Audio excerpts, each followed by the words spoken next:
दिशः परमितत्पदवीन्दिप नम्यो सिद्धशुभा गुरुवेशिः गुपतिरुई गुपति ज्ञानि सहका तारिणि तरणि समर्थि मुनि गुरु संसार निवा हम जुतौ जिनवरिहि अरिथति अरिथहि जो भय विनाश भव झूमुन ममल ज्ञान परिलो एक को गुरु को धर्म को साक्षी को परमान नमस्कार। श्री कमलवती श्री ग्रंथराज जी। तत्वं च परम तत्वं परमप्पा परमिभावदर्शिये परम जिनं परमेष्ठि नमाम्यहं परम देवी देवस्य। बोलिए श्रीमद् जैन तारण मंडलाचार्य जी महाराज जी की जय। परम आराध्य माँ जनवाणी सदगुरु तारण स्वामी और सर्वज्ञ जनैन परमात्मा की अमृत में ज्ञान रस धारा, यह है श्री कमलवती श्री ग्रंथादिराज, जहाँ अपना वांचन का क्रम चल रहा है। भैया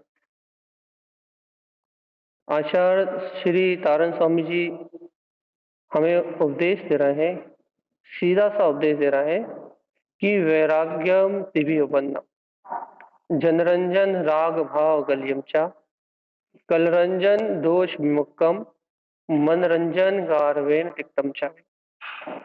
आचार्य तारण स्वामी का सीधा सा उपदेश है। क्या उपदेश है भैया? कि 3 प्रकार के वैराग को उपलब्ध कर। भाई अब 3 प्रकार का वैराग्य कैसे उपलब्ध करें? वैराग्य के लिए क्या करें? क्योंकि अपन इस बात को समझ रहे हैं कि वास्तव में त्याग वैराग्य कहाँ से जन्म लेता है। हमने पहले भी एक बार कहा था, कुंद कुंद जी का भी वचन है, आचार्य तारण स्वामी का भी वचन है, भैया ज्ञानम प्रत्यक्षाण, ज्ञान ही प्रत्यक्षाण, ज्ञान ही त्याग का एक माध्यम है। यदि आप कुछ भी छोड़ना चाहते हो, कुछ भी त्यागना चाहते हो, कुछ भी चीज का आप प्रमाण करना चाहते हो, परिग्रह का प्रमाण करना चाहते हो, संसार से विरक्त होना चाहते हो, तो सर्वथा वैराग्य, सर्वथा त्याग मात्र सम्यक ज्ञान के आधार पे होता है। जितना आपको ज्ञान है उतना आप में वैराग्य नियम से पाया जाएगा। तो कल अपने चर्चा करी थी, क्या चर्चा करती है भैया? कल रंजन दोष विमुक्तम। तो आज अपना विषय चल रहा है कि शरीर से जो दोष उत्पन्न होते हैं, ये शरीर से कौन से दोष उत्पन्न होते हैं? शरीर से भैया, शरीर से परिवार बनता है, परिवार से कुटुंब बनता है, कुटुंब से समाज बनता है, समाज से ये पूरा विश्व बन, आपको जितने देश है पूरा देश विश्व बना भैया। ये सारी उत्पत्ति, ये जितना भी आपको दिख रहा है, ये सारे संसार की उत्पत्ति दोष से हुई है भैया। ये संसार जो बड़ा है ये दोष युक्त है। ये क्यों दोष युक्त है? क्योंकि ये सब वासनाओं से उदित हुआ है भैया। इच्छाओं, वासनाओं, कामनाओं से इसका उदय हुआ है भैया। अच्छा आप खुद बताओ, कलरंजन दोष मुक्कम, तो कलरंजन है क्या वास्तव में? आप किसे कलरंजन मानोगे भैया? कल मतलब शरीर, रंजन मतलब इसमें प्रसन्नता, और इसको गुरु महाराज कह रहे हैं दोष। देखो देखो अपन ऐसे समझते हैं, निरंतर इच्छा उत्पन्न हो रही ना भैया, अपने को निरंतर इच्छाएं पूरी उत्पन्न हो रही है, और निरंतर इच्छा उत्पन्न हो रही है, और मान लो आपका साता वेदनिक कर्म का उदय है, तो आपको जो इच्छाएं पूरी हो रही है उन इच्छाओं की पूर्ति तुरंत हो रही है, तत्काल हो रही है। अब देखो, शरीर होने के कारण से, शरीर में आसक्ति होने के कारण से इच्छा हो रही है, और पुण्य का उदय होने के कारण से वो इच्छाओं की पूर्ति हो रही है। अब आप बताओ, जब इच्छाएं पूर्ति हो रही है, जैसा अपन चाह रहे हैं वैसे ही हो रहा है, तो ये बताओ कि अपन अभी इस समय जब इच्छाएं पूरी हो रही उस समय अपने को लग रहा भैया क्या क्या क्या कि ये जो इच्छाएं हो रही है ये भी दोष है, और ये जो इनकी पूर्ति करने में जो आसक्ति है ये भी दोष है। ये लग रहा है कि विकार है, कि हम जो इच्छाएं कर रहे हैं ये इच्छा ही एक विकार है। और एक इच्छा की पूर्ति के लिए जो पदार्थ अपन ग्रहण कर रहे हैं, जो आसक्ति भाव से अपन जिस पुद्गल वस्तु को ग्रहण कर रहे हैं, ये लगे वो भी विकार है, दोनों विकार है। ये शरीर भी विकार है, ये शरीर भी पुद्गल का, इससे आप जो भी ग्रहण कर रहे हो इस इच्छाओं की पूर्ति करने के लिए, वो भी विकार है। क्यों विकार है? ये वो सब आत्मा से चेतन जीव को, मैं आत्मा हूँ, मैं चेतन होने से परिणाम नहीं सत्य लग रहा है। बस कल शरीर में क्या मन पड़ा कि हाँ भैया चलिए पाँच नहीं, शरीर शरीर दो लग रहा है, भाषित हो रहा है। जब बातें जो आपसे हम कह रहे हैं आपके अंदर जो अनुभूति चल रही है उस अनुभूति मानेंगे महामय हमें सही आ रही है।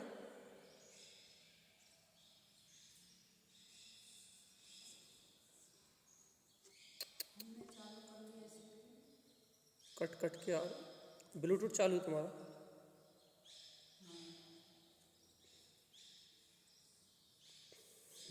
चलिए ठीक है, अब नहीं आएगी। ब्लूटूथ चालू था आपका, इस चक्कर में हो रहा था।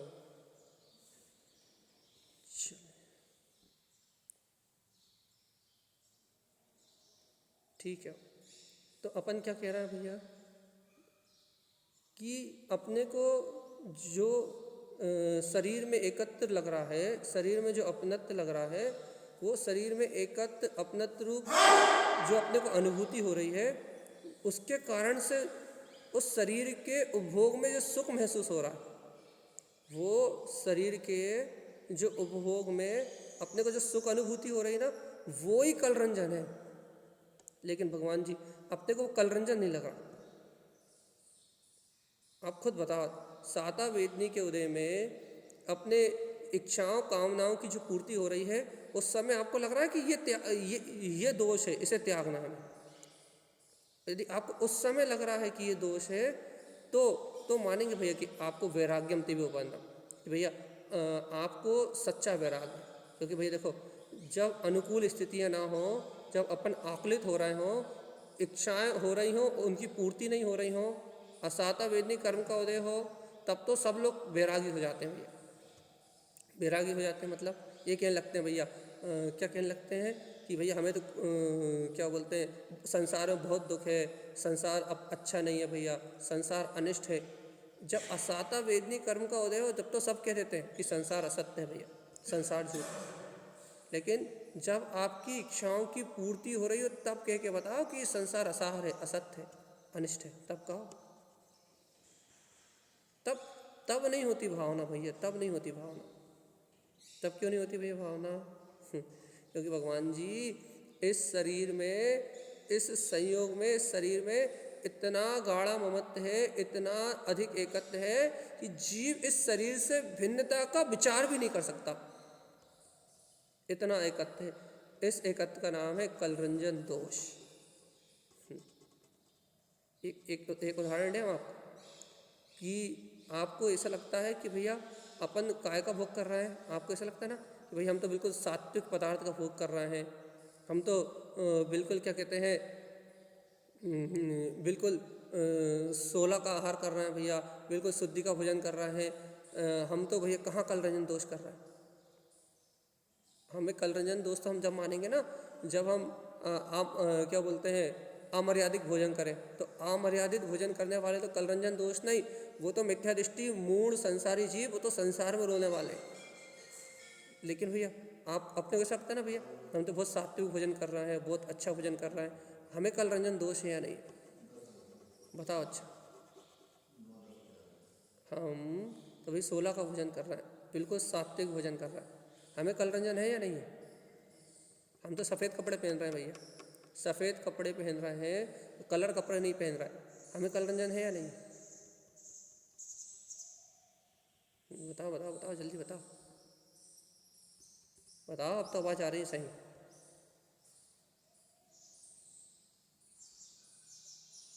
हम तो आपसे तो वही हमसे पूछ रहे हैं ना, हम तो 16 का भोजन कर रहे हैं और सफ़ेद कपड़े पहन रहे हैं, हमारे पास कहाँ शक्ति दिख रही?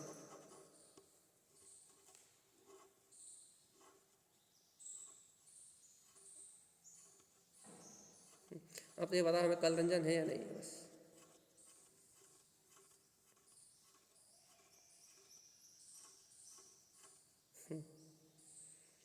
बात तो बिल्कुल सही है भैया कि जब आप बाहर में 16 का भोजन कर रहे हो या आप बाहर में सफ़ेद कपड़े पहन के घूम रहे हो भैया, कल रंजन तो 100% है भैया। कब है भैया आपको कल रंजन 100%?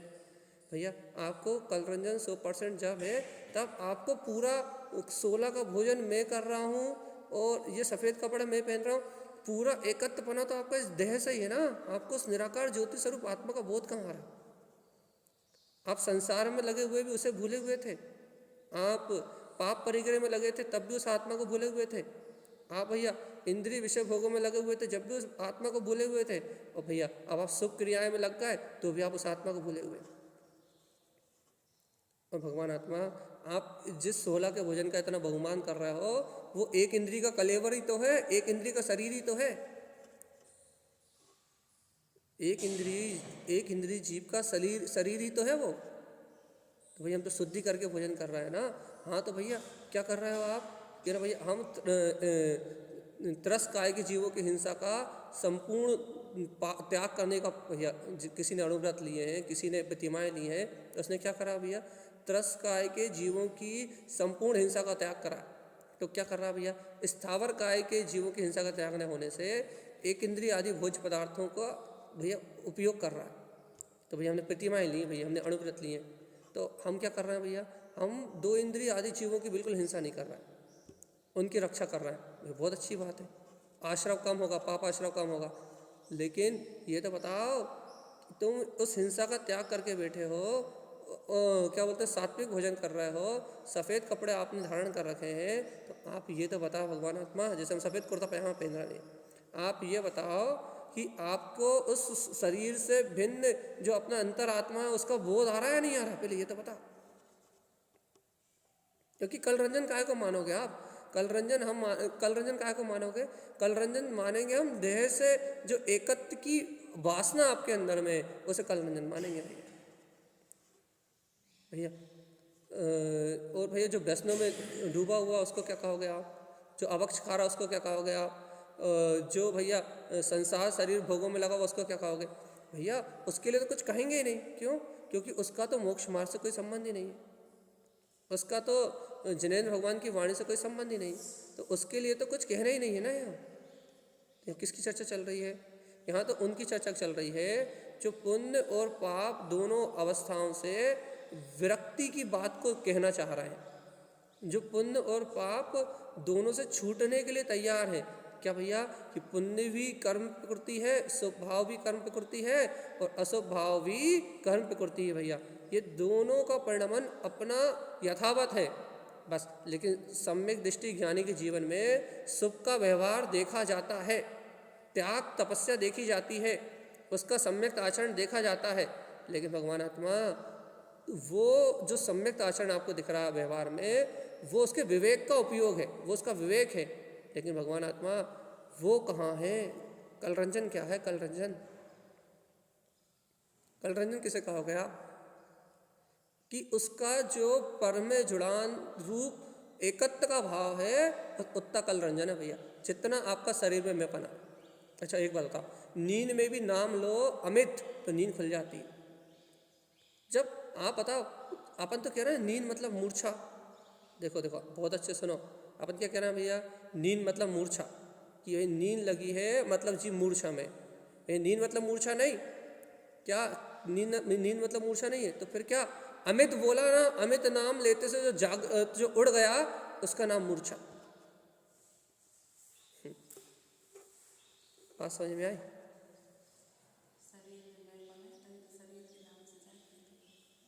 नींद का नाम मूर्छा नहीं है। अमित नाम लेने मात्र से जो नींद खुल गई ना, उसका नाम मूर्छा है। आई बात समझ में? ये ऊपर से गई। भगवान जी नहीं आई तो हम समझा दे रहे हैं।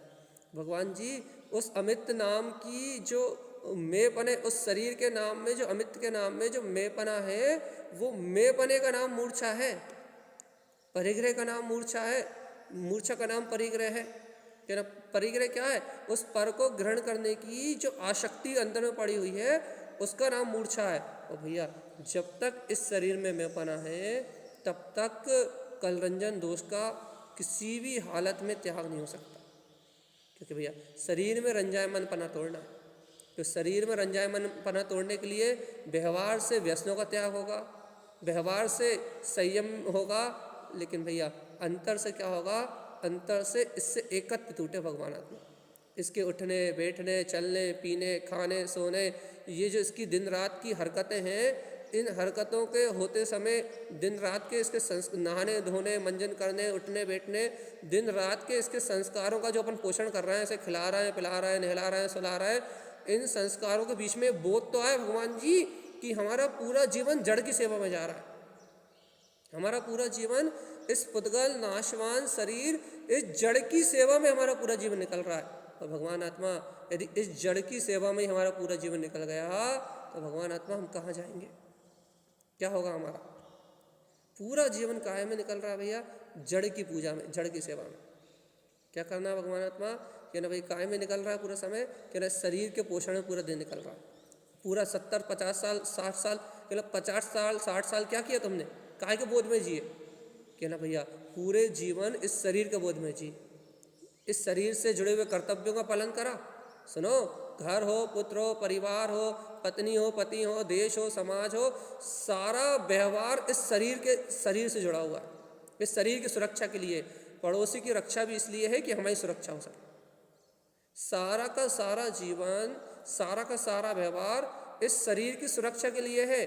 और आपने जो 70-70 साल का, 60-60 साल का, 50-50 साल का जीवन जी लिया ना, आपने और हमने, ये सारा जीवन सिर्फ इस शरीर के अपनेपन के कारण से, शरीर के मेपने के कारण से जिया भाई। किसी को भी ये सुध नहीं आई कि भगवान जी कि हमारा ये पूरा जो जीवन निकल रहा है, मनुष्य भाव जो निकल रहा है, वो इस शरीर की इंद्रिय विषयों की सेवा करने के लिए नहीं निकल रहा। हमारे क्या ना, शरीर के पोषण के लिए ये जीवन नहीं था। ये जीवन काहे के लिए था भैया? अपने आत्मा के पोषण के लिए था, अपने गायक आत्मा के स्वानुभव को प्रकट करने के लिए था। मैं चिदानंद में आत्मा हूँ, मैं ज्ञान घन आत्मा हूँ। अपने गायक स्वभाव की अनुभूति करने के लिए जीवन था भैया, अपने आत्मिक रस के लिए जीवन था। लेकिन भाई काय में बीत गया? स्वयं के शरीर की सेवा में, और इस शरीर के राग के कारण से, इस शरीर के अपनत्व के कारण से पति की सेवा में, पत्नी की सेवा में, पुत्र की सेवा में, परिवार की सेवा में, दुकान की सेवा में, मकान की सेवा में, कि लेकर जड़ पदार्थों की सेवा में पूरा जीवन निकल गया भाई। सिर्फ किसके कारण? इस शरीर के सुख के लिए, बस शरीर का सुख में कोई अंतराय ना आए, बस इसलिए पूरा का पूरा जीवन निकल गया। अभी तक निकल गया, आगे भी तैयारी काहे की भगवान आत्मा? अभी तक का पूरा जीवन इस शरीर की सेवा में निकल गया, और आगे की तैयारी काहे की? भगवान आत्मा कलरंजन दोष, शरीर अपना नहीं है। शरीर में एकत्व सबसे बड़ा दोष है।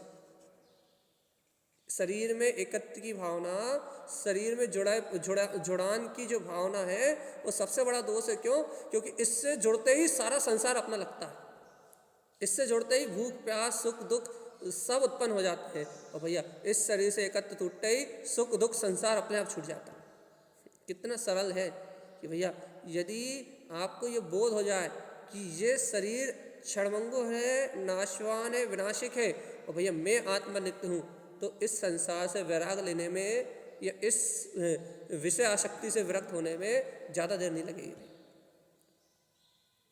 यदि आपको ये बोध हो जाए कि ये शरीर क्षणभंगुर है, विनाशिक है, नियम से विनाश का द्वार है, और स्वयं ही विनाश की ओर जाने वाला। अच्छा बताओ, एक भी जीव ऐसा बताओ, अरे अरिहंत परमात्मा तक को देख लो भगवान जी, इस जगत में सर्वाधिक पुण्यमान वो हैं। चक्रवर्तियों को देख लो, देवों को देख लो, किसी को भी देख लो, किसी का भी शरीर शाश्वत नहीं रहा भैया आज तक। एक भी शरीरधारी एक भी इस पूरे ब्रह्मांड में एक भी शरीरधारी जीव ऐसा बता दो जिसका शरीर शाश्वत रहा, बस एक भी बता दो भैया। परम औदारिक शरीर के धारी अनंत परमात्मा को देख लो, सबसे विशुद्ध शरीर तो उन्हीं के पास है, उसके बाद भी वो पुद्गल शरीर भी उनका नहीं रहा भगवान आत्मा। तो भगवान जी ये तो बताओ, जब वो उनका नहीं रहा तो अपना क्या होगा? जब देवों का नहीं रहा तो अपना क्या होगा? चक्रवर्तियों का नहीं रहा तो अपना क्या होगा? लेकिन इतना देखने के बाद भी, इतना समझने के बाद भी, इतना सुनने के बाद भी आश्चर्य की बात यह है कि जीव को इस शरीर से भिन्नत्व की भावना ही नहीं होती, भावना ही नहीं होती उसे। फिर भी इस शरीर संयोग में रहने की ऐसी लत है, ऐसी संस्कार प्रणाली पड़ी अंतर में, इस शरीर से ऐसा अपनत्व पड़ा हुआ है कि ये जानने के बाद भी कि इस शरीर से कोई भी संबंध मेरा रहने वाला नहीं है, उसके बाद भी भैया दिन रात इसी की भोग आसक्ति में, दिन रात इसी की लालसा में, इसी के साथ जुड़े रहने में सर्वत्र सुकून महसूस होता है। शरीर के बिना जीव अपनी कल्पना नहीं कर सकता। अच्छा बताओ, एक बहुत अच्छी बात पूछ रहा हूँ आपसे भैया, हम ध्यान लगाने बैठते हैं आँख बंद करके तो घबराहट होने लगती है या बहुत सारे विकल्प आने लगते हैं, बताओ क्यों आते हैं? बताओ जल्दी।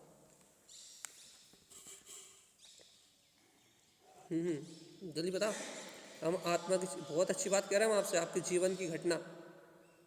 हम आँख बंद करके भैया ध्यान लगाने बैठते हैं, हम आँख बंद करके अंतरात्मा का ध्यान लगाना चाहते हैं और हमें बहुत सारे विकल्प होने लगते हैं भैया, बहुत तेज घबराहट होने लगती है कि ना अंतर में उपयोग ही नहीं जाता। बताओ क्यों होता है ऐसा? सब लोग बहुत क्वेश्चन करते हैं हमसे, चलिए बताओ क्यों होता है? बोलो जल्दी, कोई बोलो, इतने सारे लोग हैं, 60 लोग हैं, बोलो जल्दी, कौन बोल रहा है?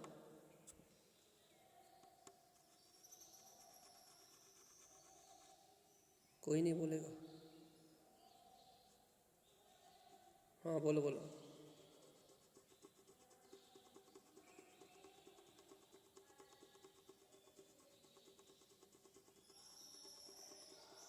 ये जवाब आपका सही है, लेकिन अभी हम जो चर्चा कर रहे हैं उस अनुसार नहीं है।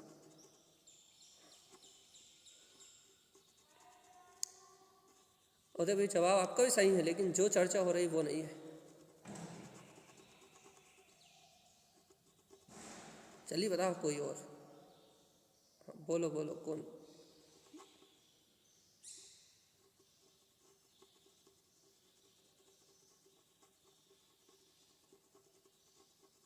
ये बात तो सब सही कह रहे हैं, लेकिन जो हम कह रहे हैं वो कोई नहीं कह रहा।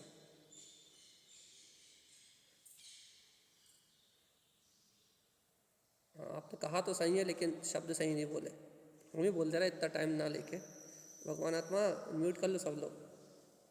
सुनो, जैसे ही आंख बंद करते हैं तो अपन क्या कल्पना करते हैं भैया? मैं इस शरीर से भिन्न आत्मा हूँ, उस निराकार को अनुभव करने की कोशिश करते हैं। और जहाँ शरीर से छूटने की बात आई, जहाँ निराकार को अनुभव करने की बात आई, तो ये विश्वास ही नहीं होता कि शरीर के बिना मैं रह पाऊंगा या मैं नहीं रह पाऊंगा।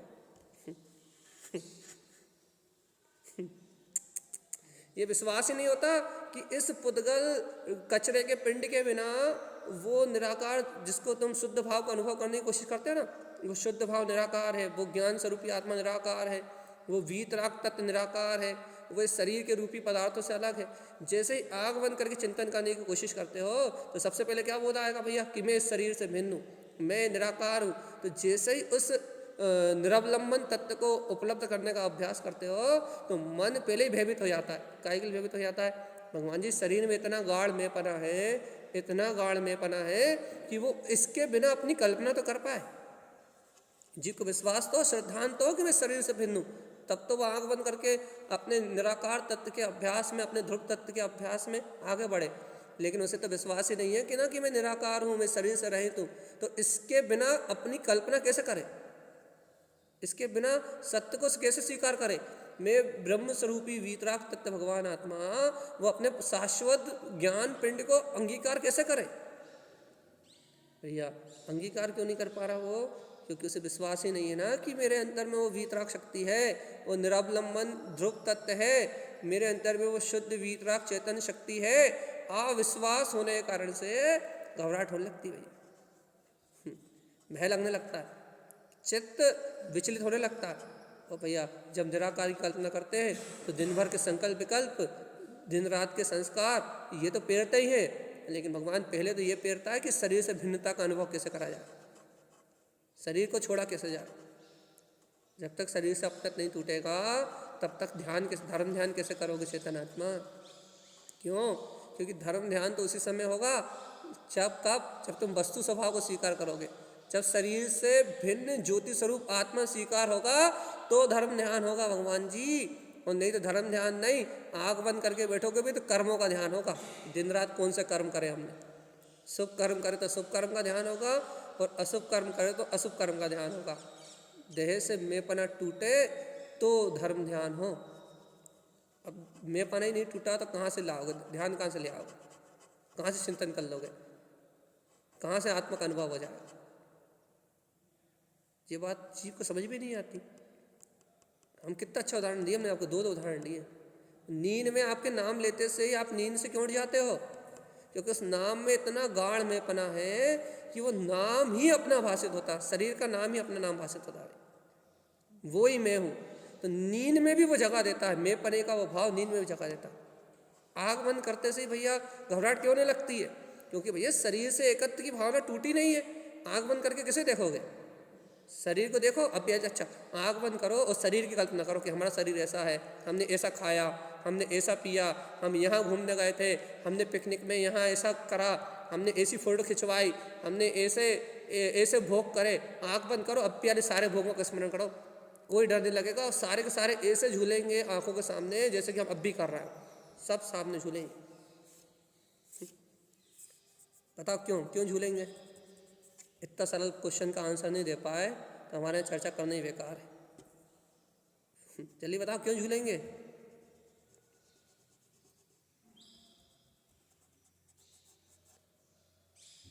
बोलो।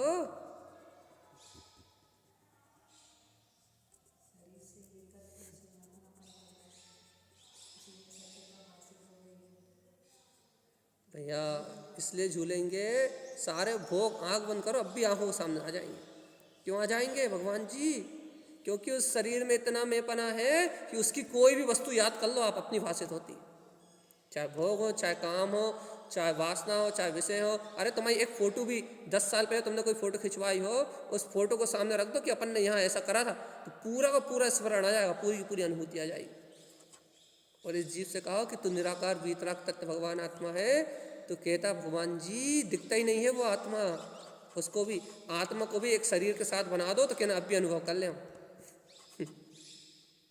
आत्मा को भी पुद्गल बना दो तो अब भी अनुभव कर लेंगे। ऐसा कहता है जी कि आत्मा का भी कोई आकार कर दो भैया, कोई खट्टा मीठा स्वाद बना दो आत्मा का, कहना अब भी करते हैं हम आत्मा का अनुभव। लेकिन भैया वो निराकार है, अरूपी है, ब्रह्म स्वरूपी है, वो इस शरीर से अलग है, शरीर उसका नहीं है। भैया ये कल्पना करते ही भय लगता है, हम मर जाएंगे सोच के डर लगता है। भगवान जी जब तक ऐसा भय है ना, तब तक कल रंजन दोष विमुक्तम, तब तक शरीर के दोष को नहीं छोड़ पाओगे। शरीर का दोष क्या है?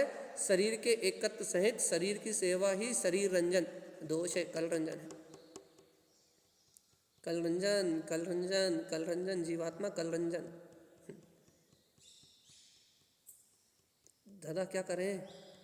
भगवान जी गुरु महाराज वैराग्यम तिव्योबंधम कह रहे हैं।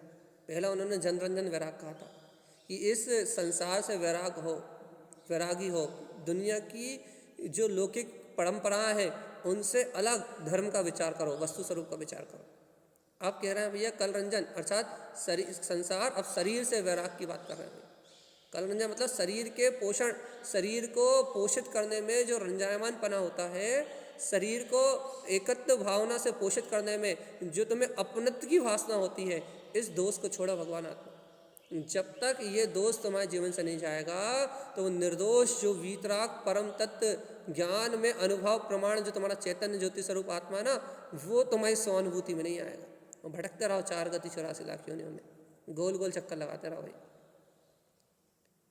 मान जाओ तारण स्वामी की बात, यदि मानना है तो, और नहीं तो भटकते रहो संसार।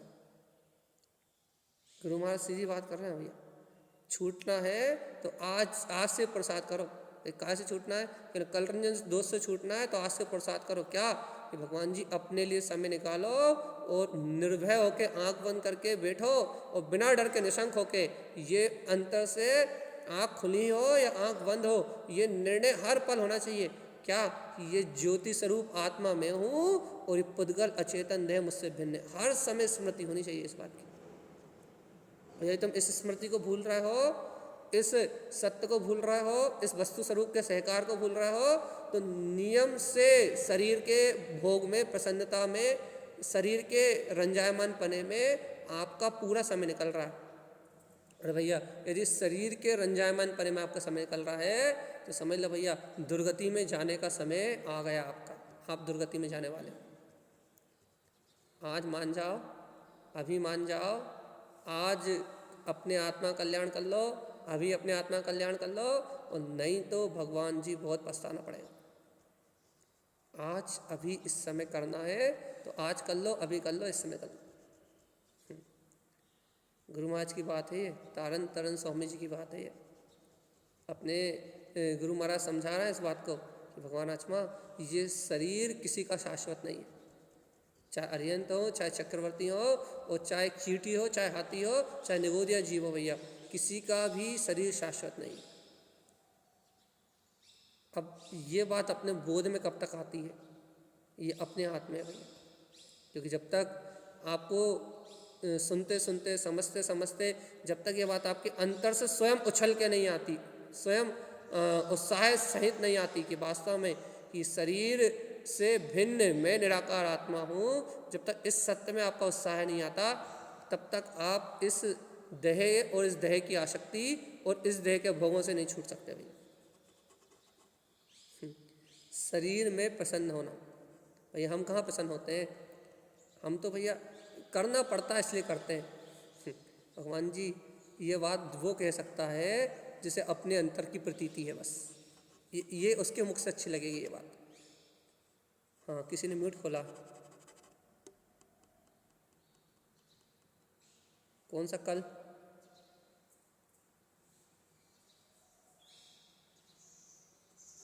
हम वही तो कह रहे हैं कि करना हो तो अब भी आली इसी समय, यही इसी क्षण कर लो, नहीं तो कुछ होना ही नहीं है कभी। कल रंजन शरीर से एक तोड़ना है तो अभी तोड़ दो, और 1 सेकंड में टूट जाएगा। कोई बड़ा काम नहीं है भैया। तोड़ना है तो अभी तोड़ दो, 1 सेकंड में टूट जाएगा, कोई बड़ा काम नहीं है।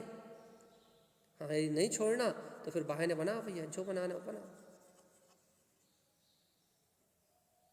आप और कुछ पूछना है क्या? आपका म्यूट खुला है? चलो, तो भैया इतनी सी बात चल रही है कि कल रंजन दोष विमुक्तम। पहले तो अपने को तो सिर्फ ये निर्णय करके बता दो कि तुम्हें ये शरीर दोष युक्त लग रहा है या नहीं लग रहा। अच्छा एक बात बता दो, हम आपसे सिर्फ इतनी सी बात पूछ रहे हैं, आप कहोगे तो उसका चर्चा छोड़ दे रहा है। आपने यदि इस प्रश्न का जवाब दे दिया तो हम अब भी वाली चर्चा पूरी समझो। मान लो अपने कल रंजन दोष को समझ लिए, एक प्रश्न का जवाब दे दो। सुबह से लेके शाम तक इस शरीर की क्रियाओं में आपको कौन सी क्रिया, इतनी सी बात पूछ रहे हैं, एक छोटा सा सवाल, इस सुबह से लेके शाम तक की शरीर की क्रियाओं में से आप सुबह से लेकर शाम तक कौन सी क्रिया आपको दोषयुक्त लगती है, दोषयुक्त लगती है सुबह से लेकर रात तक? ये बता दो बस।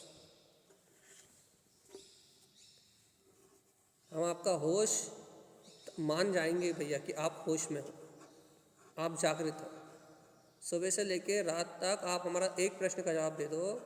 इतना समय हो गया, आपके 50-50 साल के जीवन हो गए, इस जीवन में सुबह से लेकर रात तक आपको कौन सी क्रिया है, कौन सा भाव है जो दोष युक्त लगता हो कि हम महादोष कर रहे हैं? बता दो जल्दी से। 24 घंटे में एक आध तो बार बोध होता महादोष हो रहा है हमसे, महादोष। बताओ जल्दी बताओ।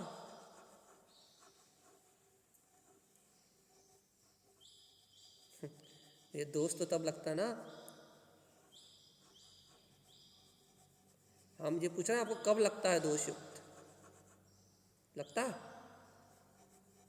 ये तो जब से मंजन करते हो तब लगता है कि हम दोष कर रहे हैं।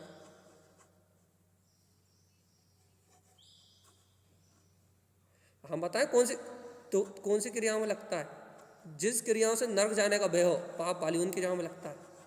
जैसे कि किसी का जीव की हिंसा हो जाए, या किसी चीज़ कोई बहुत बुरा कार्य हो, जो काम अपने मन को अच्छे नहीं लगते हो, या जिनमें नर्क जाने का भय हो, उनमें तो लगता है भैया दोष कर रहे हैं।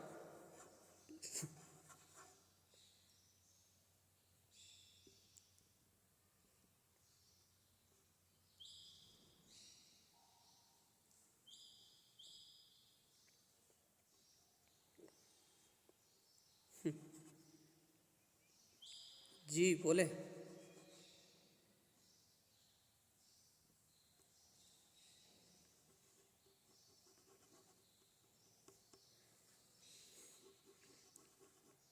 वही तो कह रहा है, दोष तो है, लेकिन दोष लगता है सुबह से लेकर शाम तक उठा पटक करने में।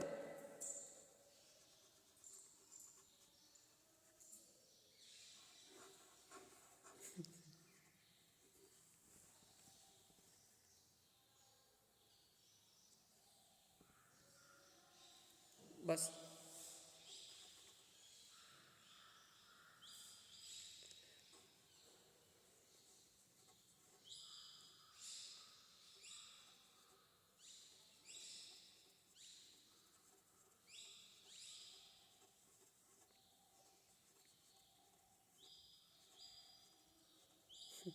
अच्छी बात है भैया, जिन लोगों को अपनी प्रतीति बनी हुई है उनके लिए तो धन्यवाद के पात्र हैं, जिस पंचम काल में सम्यक्त के निकट है, और भैया अपने कल्याण का मार्ग बनाने वाले भव्य जीव हैं।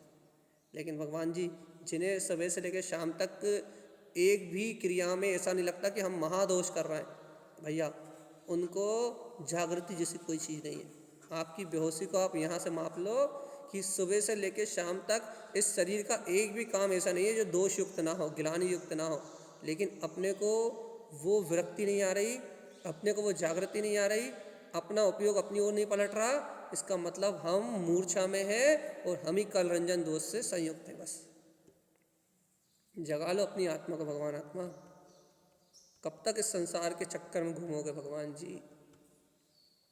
तारण स्वामी कह रहे हैं कि कल रंजन दोष विमुक्तम, शरीर में प्रसन्नता रूप सारी क्रियाएं दोष है। और अपन क्या कह रहे हैं भैया कि हमें शरीर के साथ सुबह दिन रात 24 घंटे बिताने में एक भी क्रिया में ये नहीं लग रहा, एक भी क्रिया में, एक भी भाव में ये नहीं लग रहा कि हम महादोष कर रहे हैं। इसका नाम मूर्छा है। और जिस दिन ये मूर्छा टूटेगी उस दिन भेद ज्ञान हो जाएगा कि जीव जुदा और पुद्गल जुदा। जिस दिन ये एकत्व का भाव टूटेगा, जिस दिन ये शरीर से होने वाला परिणमन दोष युक्त जानने में आएगा, उस दिन ये लगने लगेगा कि मैं तो परम शुद्ध ज्ञान दर्शन में परिणमित होने वाला आत्मा हूँ, और ये पुद्गल का होने वाला सारा परिणमन ही दोष युक्त है। भैया ये शरीर की समस्त क्रियाएं दोष युक्त है। पहले एक दो क्रियाओं में जागृति तो आए, पहले इनसे भिन्नता रूप अपनी अंतरात्मा की प्रतीति तो आए, तब जाके कल रंजन दोष से छूटोगे भगवान जी। और नहीं तो भैया अनादि काल से ये जीव संसार में घिस रहा है और अनंत काल तक घिसता रहेगा भगवान जी। अच्छा बताओ, एक बात बताओ, सारी क्रियाएं क्या है? चाहे काम हो, चाहे भोग हो, चाहे भोजन हो, चाहे कुछ भी कर रहा हो, अब पुद्गल से पुद्गल ही का तो परिणमन घट रहा है ना, पुद्गल से पुद्गल ही तो घिस रहा है ना। पुद्गल में पुद्गल देखो, अच्छा अब रोटी बना रहे हो तो क्या हो रहा है? बेलन भी पुद्गल, ये क्या ना, शरीर भी पुद्गल, रोटी रूप आटा भी पुद्गल। अब पुद्गल से पुद्गल ही तो घिस रहा है ना, पुद्गल से पुद्गल तो रगड़ रहे हो ना, पुद्गल का पुद्गल की तो परिणमन चल रहा है ना। अच्छा आप समझ लो आप भोजन कर रहे हो तो क्या हो रहा है? मुख में रसना इंद्री भी पुद्गल, रसना इंद्री में जो आपने पुद्गल डाला वो भी पुद्गल, जो चबा रहे हैं दांत वो भी पुद्गल। पुद्गल में पुद्गल ही तो घिस रहा है ना, पुद्गल में पुद्गल की तो परिणमन हो रहा है। अब बताओ, जब पुद्गल ही पुद्गल में पूर्ण रूप परिणमित हो रहा है तो भगवान आत्मा तुम्हें ये कहाँ लग रहा है कि इस पुद्गल की पूरी क्रिया में मैं अपने रस को ढूंढ रहा हूँ, मैं अपने सुख को ढूंढ रहा हूँ, मैं बेहोश हो रहा हूँ अचेतन भाव में। बस इसका नाम, ये पूरा जो दोषयुक्त परिणमन चल रहा है ना, इस दोषयुक्त परिणमन में आप अपने आप को भूले हो, इसका नाम है कल रंजन दोष। अब बताओ भगवान जी, छूटना हो तो बताओ जल्दी से। भैया हम तो छूटे छुटा हैं। भैया ऐसा नहीं कहना। क्यों नहीं कहना भैया जी? क्योंकि छूटे छुटा हो तो पर हमें निरंतर स्वभाव की प्रतीति चाहिए, जगमगाती हो, वो भी निर्दोष प्रतीति चाहिए, जिस प्रतीति में रंच मात्र भी स्वभाव का बोध ना जाए, ऐसी प्रतीति चाहिए भैया। हमें खिलखिलाता हुआ बहुमान चाहिए अपने आत्मा का। हर पल अपनी आत्मा का चिंतन चाहिए भैया। हर पल अपनी आत्मा को मुख करने वाला साधक ही ज्ञानी साधक है। अरे हर पल जगाओ अपनी चेतना को। भगवान आत्मा क्रियाओं के अंधकार में ये जनमानस, ये सारा संसार उस सत्य को भूला हुआ था, और तारन तरन स्वामी जी ने यही तो अलग जगाई है, यही तो बोध जगाया तारन स्वामी ने, यही तो गुरु महाराज ने तत्व को प्रकाशित किया है। उन्होंने वो भी कह सकते थे भैया संसार से वैराग, शरीर से वैराग। उन्होंने शरीर से वैराग नहीं कहा, उन्होंने कलरंजन दोष विमुक्तम कहा। उन्होंने उसको अंदर से उसको निकाला खोज के कि भैया कलरंजन दोष कहना, भैया शरीर में प्रसन्नता ही दोष है। आप जो शरीर में आपको एकत्र रूप भासना हो रही है, जितना आप शरीर की सेवा से प्रसन्न हो, शरीर के भोगों से प्रसन्न हो, कह लगे भैया यही कलरंजन दोष है। वो भी गुरु महाराज भी कह के छोड़ देते ना कि भैया वैराग्यम तिवि उपन्नम, क्या संसार शरीर भोग से विरक्त होना ही वैराग्य है, इतना कह के छोड़ देते। उन्होंने उसको गहराई से चिंतन किया, और गहराई से चिंतन करके भवजीवों के लिए बिल्कुल स्पष्ट करके दिया। जनरंजन को भी उन्होंने राग की धारा से घटा के कहा, और उन्होंने कल रंजन को भी गहरे चिंतन से बताया भैया कि देखो भगवान आत्मा, प्रसन्नता ही, इस शरीर की प्रसन्नता ही तुम्हारा सबसे बड़ा अनुराग है। शरीर के होने वाले परिणाम में प्रसन्न रहना, अपनी चेतना को भूले रहना, यही सबसे बड़ा दोष है भैया। अब क्या करें, दोष तो हो ही रहा अनंत काल से। भगवान आत्मा अभी वाली इस संयोगों से विमुख हो जाओ, अभी वाली आत्मिक प्रसन्नता को जगा लो। अभी भगवान की वाणी सुनते समय भी अंतर आत्मा की प्रसन्नता को जगा लो कि मैं तो वो निराकार चेतन वीतराग तत्व हूँ। अंतर की प्रसन्नता आ जाए, अंतर की खुमारी आ जाए, जिन्हें भगवान के वचन अंतर में तुम्हें रोमांचित कर दे। भगवान आत्मा जैसे प्रसन्न तुम शरीर की सेवा करते समय होते हो, वैसे प्रसन्न ये ज्ञान में वचन को सुनते हुए अपने आत्मा की सेवा करो। ये समझो कि इस समय गायक स्वभाव के चरण कमल की सेवा कर रहे हैं हम। ये भगवान की वाणी अपने गायक का पोषण करने वाली है, अपने वीतराग तत्व के चरणों की सेवा करने वाली है भैया। ये जिन भगवान के वचन, ये शुद्ध ज्ञान में भाव, शुद्ध का अनुभव, ये अपने तत्व की सेवा है। ये अपने ज्ञान में तत्व का पोषण है, ये अपने आत्मा की सेवा है भैया। इस शरीर की सेवा करते समय कितनी खुशी होती है, अब ये आत्मा की सेवा करते समय उतनी खुशी हो रही है। बोलो बोलो भगवान जी जल्दी। शरीर की सेवा करते समय कितनी खुशी होती है, बहुत प्रसन्नता होती है भैया। अब ये आत्मा की सेवा करते समय उतनी हो रही नहीं हो रही कि ना भैया, बिल्कुल नहीं हो रही। यही तो संसार है भगवान आत्मा। देखो भाई समय हो चला है, हमने थोड़ा लेट भी चालू करा था, लेकिन समय पे छोड़ रहे हैं हम आपको। निशाई जी क्षेत्र पे हैं, बड़े गुरु महाराज की भक्ति करना है, गुरु महाराज का क्या कहते हैं दर्शन करके यहाँ से आगे निकलना है भैया। इसलिए हम आपसे इतना ही कह रहे हैं, क्या कह रहे हैं कि अंतर से, हृदय से इतनी भावना तो भालो भैया। हम निशाई जी में हैं, आप भाव से आ जाओ, अपनी श्रद्धा से आ जाओ, और गुरु महाराज से इतनी भावना तो भालो। भगवान जी गुरु महाराज आप इतना आपकी समाधि स्थली पे आप इतना ऊंचा उपदेश दे रहे हो कि कलरंजन दोष विमुक्तम, शरीर के बोध से छूटो और अपनी आत्म समाधि के बोध में आओ, अपने ज्ञान समाधि के बोध में आओ, अपनी चैतन्य समाधि के बोध में आओ। ये देखो कि तुम्हारा गायक तत्व इन सब वर भाव से बिल्कुल भिन्न है, इन अचेतन जड़ भाव से बिल्कुल भिन्न है। अपने होश में आओ। कितना स्पष्ट कह रहे हैं तारण स्वामी। लेकिन भगवान आत्मा अपने को ये बात, गुरुदेव की ये वाणी अपने वो चित्त में उतर जाए, अपन गुरु महाराज के इस अमृत को अपने हृदय से ग्रहण कर लें कि भैया वास्तव में जो गुरु महाराज कह रहे हैं वो सर्वश्रेष्ठ है। इससे ज़्यादा श्रेष्ठ वस्तु इस पूरे ब्रह्मांड में कोई दूसरी है ही नहीं भैया। ऐसी अपने अंतर की भावना जगे। इन 3 प्रकार के वैराग्य को सुनने का लाभ इतना हो कि तारण स्वामी ने जो कमल भाव की महिमा कही है, जो आत्म तत्व की प्रसन्नता कही है, जो अपने ज्ञान में स्वभाव के चरण कमलों की सेवा करने का जो मार्ग दिया है, कि अपने गायक के चरण कमल की सेवा करो, अपने ध्रुव आत्मा के चरण कमल की सेवा करो, जो अपनी सेवा करने का जो अवसर गुरु माया ने दिया है, जो जिनेंद्र भगवान की वाणी ने अपने परमात्मा की आराधना करने का जो अवसर दिया है। भैया हमारा ये जीवन, हमारा ये मनुष्य भाव, हमारे ये उत्तम संयोग, हमारा ये जैन कुल को प्राप्त करना, ये सब सार्थक हो जाए कि कब हो जाए, जब हम इस ज्ञान में अमृत से अपने तत्व की सेवा कर ले, या इस ज्ञान में उपदेश से अपने तत्व का उपभोग कर ले, तो हमारा ये पूरा जीवन सार्थक हो जाए। भैया संयम में जीवन हो, 4 आराधनाओं में अपना जीवन बीते, तत्व के बोध का भान बना रहे, और भैया हर व्यक्ति, हर जीव प्राणी मात्र अपनी जैवंत सत्ता में जीना सीख जाए। इसलिए तारण स्वामी का यह उपदेश है, गुरु महाराज की ये बात है। भैया अपन सभी इस बात को समझें, इस सत्य का अनुभव करें और अपने कल्याण का मार्ग बनाएं। इन्हीं मंगल भावना के साथ आचार्य सतगुरु संत तारण कमलाचार्य जी महाराज की जय।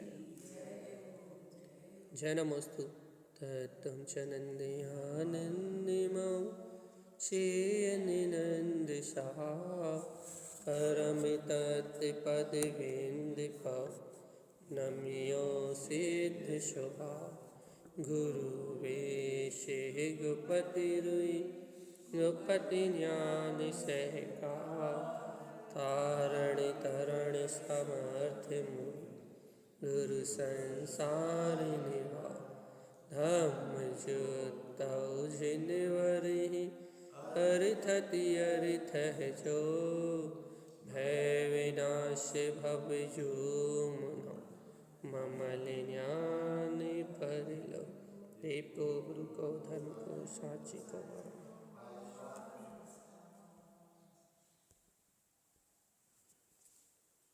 चलो भाई हो गया अपना काम तो।